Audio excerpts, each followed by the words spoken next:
Mukminin rahimakumullah. Bagi orang beriman, masa depan itu ada dua yang pasti. Kami ulangi, masa depan ada dua yang pasti, dan itu terjadinya pasti, bukan mustahil atau mungkin. Pertama, kepastian kematian. Setiap kita pasti mengalami mati. Kepastian yang kedua adalah izzul Islam wal muslimin, kejayaan Islam, di mana peradaban dunia itu akan dipegang oleh kaum muslimin.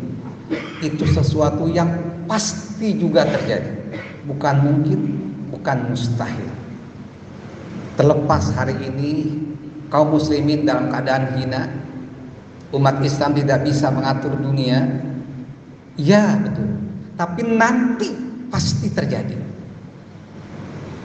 Umat Islam akan menguasai dunia itu pasti, sebagaimana pastinya setiap kita mengalami kematian. Keduanya mesti kita perjuangkan. Kita mesti memperjuangkan wafat husnul khotimah. Buatlah rekam jejak hidup kita dari bangun tidur, lalu tidur kembali. Ada akuntansi pahala dan dosa, akuntansi perbuatan buruk dan baik. Dan kita berusaha akuntansi kita itu hanyalah perbuatan baik yang terisi. Berusaha itulah, itu insya Allah husnul khotimah. Harus diperjuangkan, karena itu pasti terjadi. Sementara kepastian yang kedua, kejayaan Islam. Mungkin di antara kita mengalami jayanya Islam, tapi juga di antara kita mungkin tidak mengalaminya. Hal yang kedua ini tidak mesti dialami. Yang penting berjuang sampai tegaknya hukum syariat Allah, terlepas kita mengalami ataupun tidak. Alladzi khalaqal mauta wal hayata liyabluwakum ayyukum ahsanu amala. Yang Allah nilai adalah proses. Siapa di antara kalian yang terbaik amalnya? Allah tidak menuntut hasilnya.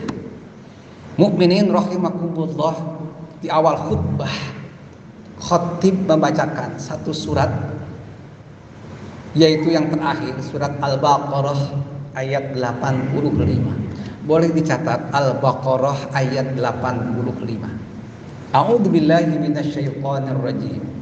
Afatu'minuna bi ba'dil kitabi wa takfuruna bi ba'dil. Apakah kalian mengimani sehingga mentaati sebagian isi Alkitab, sementara kalian mengkufuri, mengingkari sebagian yang lainnya? Fama jazaa'u may yaf'alu dzalika minkum illa khizyun fil hayatid dunya wa yaumal qiyamati yuradduna ila asyaddil adzab. Siapa-siapa di antara kalian yang melakukan itu, mengimani sebagian isi kitab sementara mengingkari sebagian yang lain, di antara kalian yang seperti itu ada dua balasannya. Satu, ia hina dalam kehidupan dunia. Hina orang seperti itu, hina. Yang kedua, lebih dahsyat lagi, ia akan dikembalikan di hari kiamat nanti, akan mendapatkan azab yang sangat keras. Ingat, minkum, di antara kalian yang berbuat seperti itu, berarti ada di antara kalian yang tidak. Di antara kalian insyaallah kita termasuknya. Udkhulu fis-silmi kafah. Islam dalam keadaan totalitas utuh, dari urusan terkecil sampai urusan besar, dalam menata diri pribadi, menata keluarga, menata masyarakat, sampai menata urusan besar, sistem negara. Jika itu, insya Allah kalian tidak hina, kalian mulia, kalian insya Allah mendapatkan ganjaran yang besar di hari kiamat nanti. Mukminin rahimakumullah. Hari ini musibah besar bagi umat Islam. Kita punya PR besar untuk menyelamatkan diri, keluarga, masyarakat, dan dunia. Islam itu adalah agama penyelamat. Kita umat Islam ini adalah umat terhormat.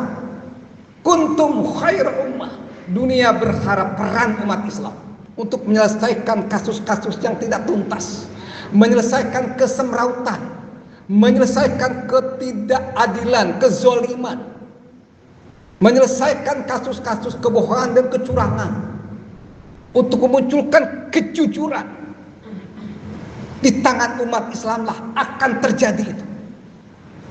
Karena itu kaum mukminin rahimakumullah, kita umat Islam hari ini rasa-rasanya ayat yang kami bacakan tadi, afatu'minuna bi ba'dil kitabi wa takfuruna bi ba'din, ila akhir ayat, itu sesungguhnya tidak hanya teguran kepada ahlul kitab Yahudi dan Nasara, yang dimana mereka mengimani sebagian kitab Taurat tetapi mereka mengkufuri kitab Taurat yang lain. Rasa-rasanya potret gambaran ini pun terjadi di kalangan kita kaum muslimin. Bayangkan ketika kita sholat, kita menjadi orang yang soleh sekali, taat sekali kepada Allah Subhanahu wa ta'ala, seakan kita dekat sama Allah. Sampai setiap rakaat kita mengucapkan doa, setiap rakaat surat Al-Fatihah, ihdinas siratal mustaqim, hidayahkan kami ya Allah jalan yang lurus, jalan Islam. Ketika sholat kita ucapkan gitu, kita ingin jadi orang yang baik, tidak akan pernah lepas dari hukum syariat. Tapi begitu di luar sholat, bohong kita jalani, curang kita lakukan, hukum-hukum ditegakkan bukan hukum syariat. Hari ini Masya Allah, na'udzubillah, banyak berita-berita yang menyedihkan kita. Judi online marak. Tidak hanya rakyat umum, pejabat tinggi pun melakukannya. Saya yakin mereka ber-KTP Islam. Maraknya kecurangan dan kebohongan. Dan masih segudang masalah yang sesungguhnya tidak sesuai dengan hukum syariat. Itu terjadi. Yang terakhir kita lihat, Masya Allah, banyak video-video berseliweran. Jangankan anak-anak siswa SMA, SMP, siswa SD saja sudah melakukan hubungan seks bebas. Ini PR kita. PR kita. Siapa yang berdosa, siapa yang bertanggung jawab? Kita termasuknya. Tentu yang paling bersalah ayah ibunya, masyarakat, yang pimpinan masyarakat. Sampai siapa yang bertanggung jawab, yang menanggung dosa yang sangat besar? Pimpinan sebuah negeri. Tugas pimpinan, terutama pimpinan kepala negara, fi hirasatid din wa siyasatid dunia. Demikian kata Syekh Imam Al-Mawardi dalam kitabnya Al-Ahkamus Sultaniyah. Tugas pimpinan itu adalah menjaga agama dan memakmurkan dunia. Mukminin rahimakumullah. Mengapa ini terjadi? Bisa jadi kita salah memilih pemimpin dan kita pun menanggung dosanya. Karena itu cepat-cepat dan cepatlah bertaubat. Jangan mengulangi salah memilih seorang pemimpin. Hatta ketika Rasul wafat 3 hari barulah beliau dikebumikan, barulah beliau dikuburkan. Sahabat tidak langsung menguburkan jenazah beliau. Sahabat tahu menguburkan jenazah itu sangat penting, tapi ada perkara yang lebih penting. Apa? Siapa pengganti pimpinan negara Madinah pasca Rasul wafat? Setelah mereka bermusyawarah di Masjid Nabawi, tepatnya di Saqifah Bani Sa'idah, barulah tanggal 14 Rabiul Awal terpilih pimpinan sosok yang sangat layak cocok pengganti kepala negara Islam Madinah. Siapa beliau? Abu Bakar As-Siddiq. Setelah itulah barulah Rasulullah dimakamkan jenazah beliau. Jangan sembarangan memilih pemimpin. Jika salah, kita menanggung dosanya. Gunakan pikiran jernih. Gunakan hati ikhlas.